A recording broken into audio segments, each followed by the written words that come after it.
everybody. I'm not sure I need to introduce the lady who is sitting next to me. I mean, we all know Huda Kattan. And can I just say thank you so much. I know you are on a very short visit to London. I'm so excited to see you. I mean, we are so excited at Glamour. We're huge fans of yours. I'm on a personal level, obviously a huge fan. Now that I've met you and actually spoken to you for like half an hour, I'm literally like, you need to be my best friend right now. I'm not even kidding. I'm not even kidding. I'm like, you are literally, because you know how sometimes you meet, you know, when you meet the people you follow on Instagram and then you meet them and you're just like, oh my God, I want you to be like as cool as I think you are. And you literally are the coolest person. So, you know, I want to like squeeze you right now. Can I yeah, please. So we all know, you know, you grew up in the States, you live in Dubai, but you have a certain love for London though, don't you? You like coming here. So much. We were just saying to my family, I feel so inspired when I come here. There's definitely this like rawness to London. It's so cool, it's so edgy. So I do want to start coming here more. I feel inspired. What do you think of the beauty in London, like the approach, how women approach beauty? Oh, I love it. I just feel like women here, it's kind of funny because in California, like people love to wear makeup, especially in LA. But in general, in the rest of the part of America, they don't really wear as much makeup. In Dubai, women love to wear makeup. But in London, I feel like every woman has a general understanding of makeup. And of course, I love that. Like, I don't feel like I'm overdressed. I don't feel like, you know, I feel like in many ways you can kind of be whoever you want to be, which is so awesome. It's so great to just kind of feel like you can be who you are and express yourself through beauty, through makeup, and feel like, you know, you don't have to feel like you have to explain yourself or be somebody else. You can just be who you are, and that's really special. Looking at it from the outside, and obviously also being, you know, a journalist who's been doing this job for a long time, I look at you, and to me, you are, you know, such an embodiment of success, but also of passion, and you know, you really like a female entrepreneur, like a girl boss that like I think a lot of women look up to, and I look up to as well. But I want to take you back to the beginning. So, and you're oh, I don't want to go back to the beginning. Just a little bit, a few years ago. But I mean, you obviously started by training as a makeup artist. Yeah, I trained as a makeup artist. I trained actually in LA, and I think one of the biggest inspirations for me, I went to the store called Namie's. It's infamous in the States for being like one of the biggest beauty stores. It's not like a professional retailer. It's like that really just kind of like rawness, like all like it's like that raw makeup, like the paste and, you know, the glues and the aesthetics that you kind of go to get. And I walked in and they had this wall full of lashes, and I was like, oh my God. Like, I remember I was like taken back. I was like, oh my God, what is this? And I fell in love, and I started buying all these lashes, and I started like gluing them and cutting them. And my sisters kind of forced me to actually, you know, talk to a manufacturer about doing lashes. And the way we started is actually really funny. So I had no money, zero money, I was super broke. And I didn't have money to do anything with the packaging. So I went into my room and I was like, I'm going to take a selfie. This is going to be the packaging. This is what it's going to do. And I took a selfie. I was like, click. And that was the packaging. And that was that. That was the packaging. I mean, that's kind of not the packaging, but the idea is that. Eyes. And actually, it's so funny. I don't know if people realize this, but before, with our previous packaging, all of the lashes in the beginning were packaged by me and my family.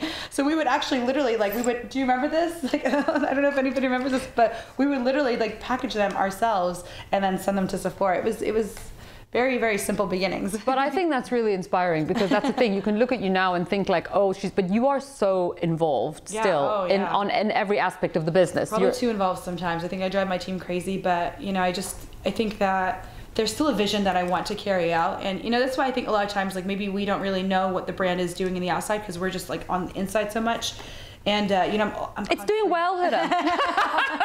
Everyone's wearing it. You put lashes on the map again. Oh, I'm so happy you said that. But you did. No, because I remember, again, being in the industry, you know, I, of course, when I did photo shoot, you know, when I would do photo shoots and professional makeup artists would use lashes on shoots, models, actresses on the red carpet. But it wasn't something that in your daily routine, a few years back, it's not even that long ago, that women would do every day to go to work. It makes me so sad. No, but you have changed that. You do but you do realize that you've had that impact. Oh, you're so on. No, but it's true. No, but it is true. And I do. But how do you think this all goes hand in hand with social media, with Instagram, with all that? It's a very cool time, I think, that we live in. It's so dynamic. Things are moving so fast. So, you know, I think like before, where, you know, you would really kind of just like wait to kind of, you know, find who you are. Now you can just kind of, immersed yourself into like different things, you know, and I think even myself, I struggled with it in the beginning. You know, I just kind of was like, oh, you know, I don't want to try so many things, and now I'm like, you know what, I'm just gonna try it. If I don't like it, rub it off. I'm gonna look at different pictures of different people on Pinterest or whatever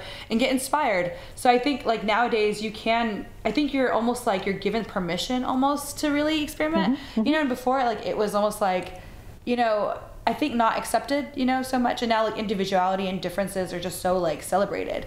I think it's so cool. And I do think sometimes when I look at your Instagram, I'm like, you are so brave with some of the like more the skincare stuff that you try. I'm just like, I'm glad she's trying that. So I don't have, but like, has there ever been something that you tried and you're just like, oh my God, that just so didn't work, like never again in my life am I doing this? Yeah, there are some things that I think, especially with hair, that I've tried. Oh, I was really? like, oh no, why did I do that?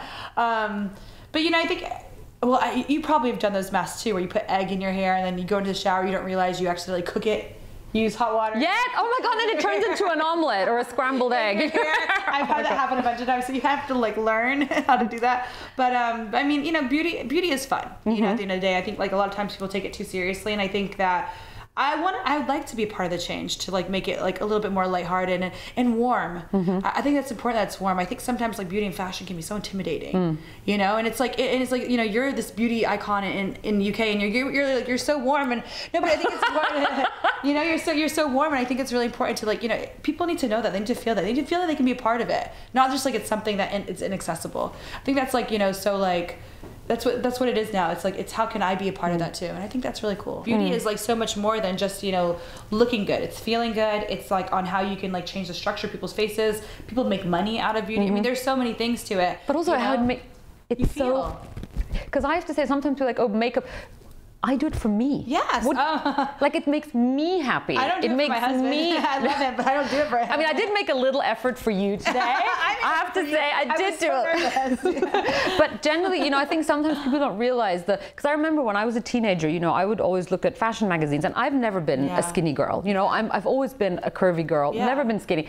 And I'd look at the models and I'd be like, well, you know, I don't identify with the size, but I looked at the faces and the hair, and I was like, I can do that. Yeah. You know, I can try a red lip. I can try, you know, I'm not gonna diet. I want to eat my food. I want to enjoy my life. But don't you feel like also, I think you're very much like that about like beauty is so democratic. It is, and it's inclusive. It's very inclusive. Now versus like where it was before, it's so inclusive. Everyone, no matter, it's so crazy. I mean, you see makeovers on women who are, you know, in nursing homes in their 80s and 90s now, you know, versus like people of all different ethnicities, people who have skin disorders, and it being like an actual expression of beauty. And boys. Yeah. Oh my God, everything. Like, I love that. Like beauty just like literally has no boundaries, and I just think that that's really special.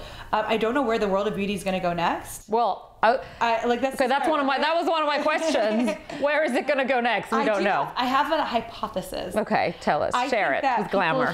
I think people have gone so into like the artificial beauty, like with the fillers and stuff like that. I think it's going to get away from that. I think that because it's gone too far. People have gone too much into the filling. People have gone too much into like, you know, those things. And I think it's going to go maybe a little bit more natural.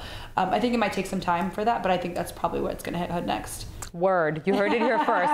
Now I do have to ask you about your own makeup. What are your absolute faves? Your absolute, like when you do your makeup, okay, I always have this, or is it like one of your lip colors or a lash, or what do you always wear? So I have two things that I always wear. They are our products that I always wear. Just two things from I love a lot of our products, but I don't use everything all the time.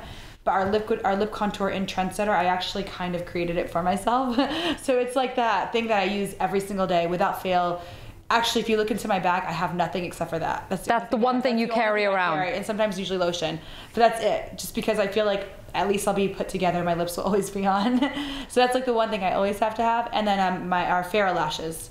Those are your favorites. Those are my favorites. So when I created them at night, and I remember like it was like 12 a.m. around the time when I finished them, and I woke up my husband. I was like, Chris, I just created these lashes. They're gonna mimic lash extensions. I love them. They're amazing. And I couldn't go to sleep till 8 in the morning. Like I was like on this like rush from creating them. So those are like my two favorite products out of our brand.